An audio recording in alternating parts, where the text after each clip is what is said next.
Good morning, everyone. And by our earlier definition of promising, I can reassure you this is one of the most promising public-private partnerships ICRAF certainly, and probably Unilever have also been engaged in. We'd like to have a conversation with you this morning quickly about 4 areas: the novel opportunity that was presented, the challenges we faced, the innovations in science, partnership and delivery, and lastly, what as organizations and partners we've learned from it. The novel opportunity, a new solid food fat, a fat, something that is like candle wax at room temperature. A unique oil profile. Is used locally for over 100 years, never been cultivated though, only found in Africa. Huge opportunities for diversification and intensification. An opportunity to complement existing supply chains, such as cocoa, where you only get 1 check a year. You could diversify and intensify those systems. And lastly, a potentially large global demand. Allanblackia seed oil, for the chemists in the room, very high concentrations of stearine. Nothing else comes anywhere near it. That's the aqua color you can see from stearic acid there. It's unique, and that's what gives it its solid properties.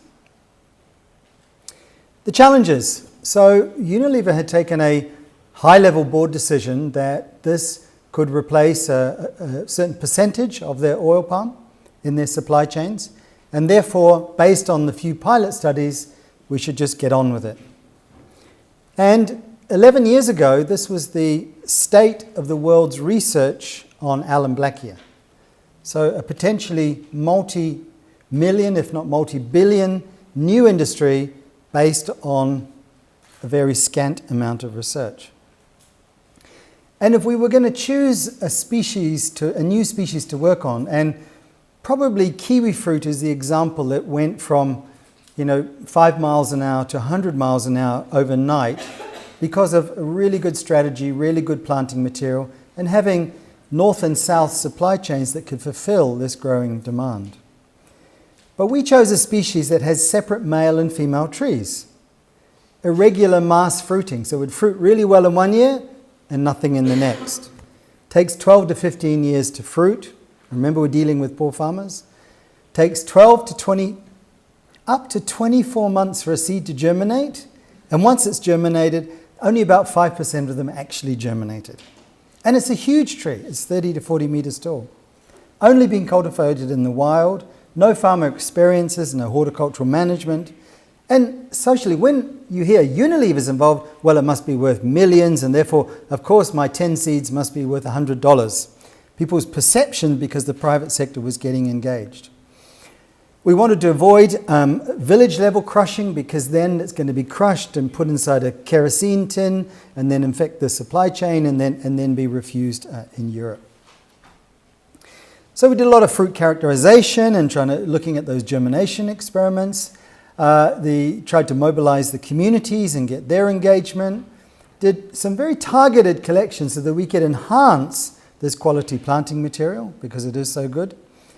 And this germination issue, at the end of it, we cracked it with ethylene.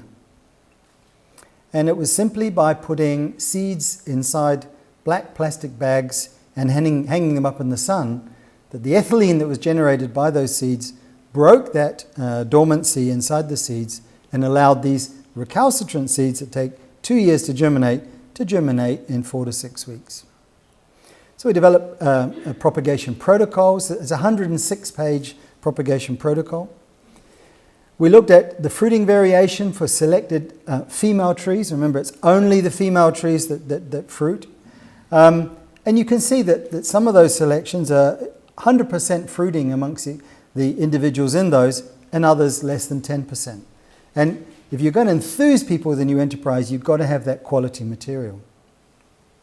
So we set up a lot of village nurseries. We set up these rural resource centers. And I think, Howard, this is probably, and I know this because you invested in it, probably the first example of commercial collaboration between Unilever and Mars, because this was a rural resource center that was jointly funded by the two of them in Ghana.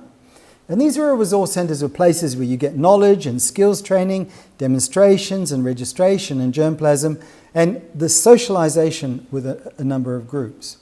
They feed satellite nurseries, and that was our scale-up model. That we had quality material, well-derived, well-documented, very systematic, going out where communities had to invest their own land and labour and capital. They got nothing for free.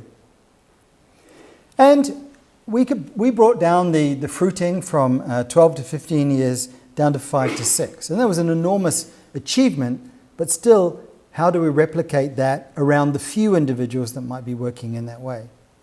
And so the supply chain that was set up largely on wild harvest, because we knew there were 30 million trees in Tanzania in the wild, but at the time when the decision was taken, we didn't know half were female and male, the other half were male, that only a small percentage of those were mature trees, because the Forest Department counted the seedlings, and only 10% were allowed to be harvested because the rest were in national parks.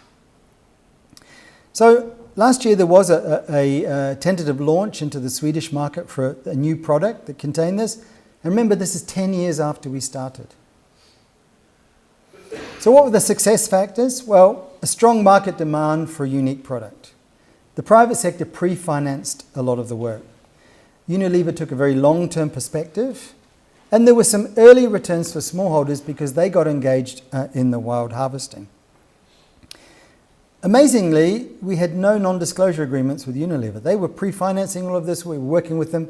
It was all based on trust. Very knowledge intensive, so even if others wanted to come in a free ride, an African Union put a moratorium on shipping the material outside of Africa.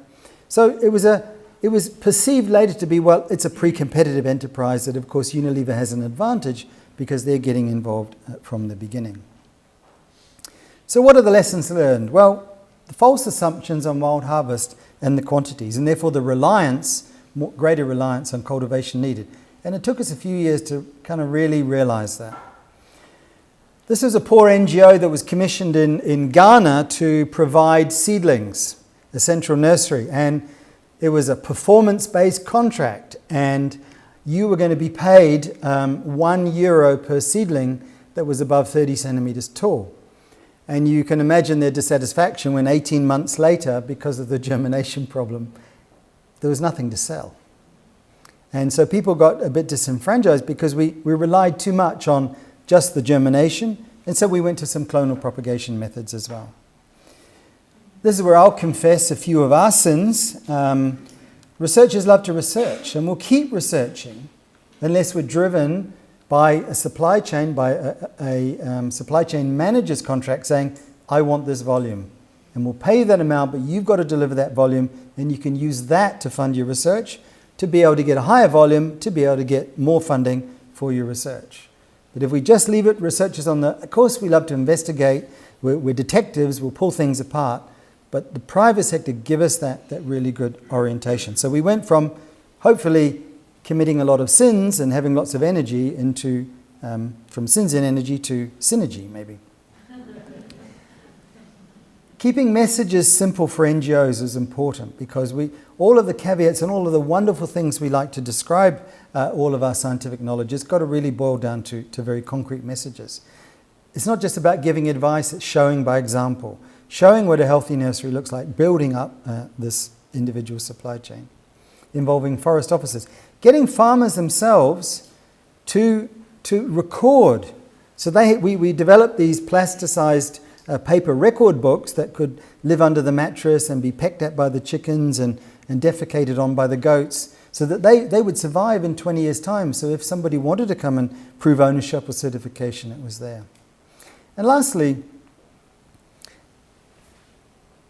this matrix shows along the top line some of what a research institution might want to get involved in, and then down the other side what the private sector needs are. And that 78-cell matrix, the problem with all of us is that we, as researchers, focus in on that single cell. That we'll be doing a bit of contract research for the private sector for €50,000 or €70,000. And that's not success. Because the other 77 cells there, in their satisfaction, is what the partnership is about.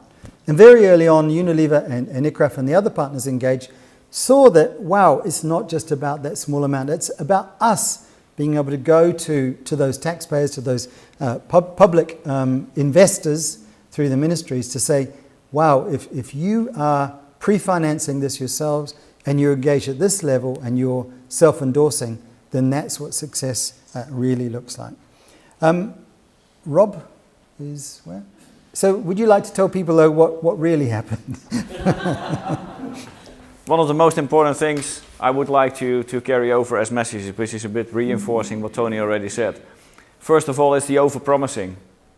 Building expectations in the project, and it links a bit to my comments probably in the den this morning, building too high expectations in the project about the future success it would give, puts you on a false track. And I think within Unilever in that sense we also have our own faults. I'm fighting today some of these mis-expectations from the past, because stakeholders thought they were getting something and they are not getting, and why is it then? So you're involved in lots of discussions, whereas you, as a researcher, or me, I'm more in the supply chain, we would like to continue getting there, instead of explaining why it was all wrong in the past. It's good to evaluate, and it's required to evaluate, but you want to continue. So over-promising is the biggest probably trap from the past you can make at the beginning. The second thing is about the partnership in terms of its construct. We've been working very closely together with ICRAF and a number of other organizations, but I think at the beginning, if I talk 10 years ago, we were having something like 30 people around the table discussing on the Allanblackia project. I think at the moment we are around 7. Why? Everybody can have a nice idea, everybody can support the idea, but you need to bring something to the partnership. So you have to select your right partners. And I still feel that at the moment, and Tony knows all about it, we're struggling in the sense that within the current partnership of Allanblackia, Unilever is the only commercial partner.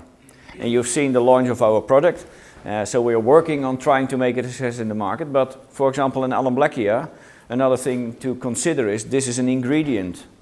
An ingredient doesn't sell itself. An ingredient needs to be in a product, and the product needs to sell itself.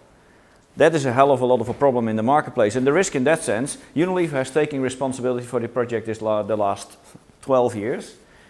Making it a success in the market is also fully our responsibility, and it can fail. So that will be my last and third lesson. I think Howard mentioned it this morning. You cannot win if you're not allowed to fail, because otherwise you're not going to try. So it's a bit linked to the promise. Yes, there should be a promise, but it should be, as I said to a few people this morning, you can walk with your head in the clouds, but you need to have your feet on the ground. So you can promise and have a prospect, but it should be founded, and you should be allowed to fail.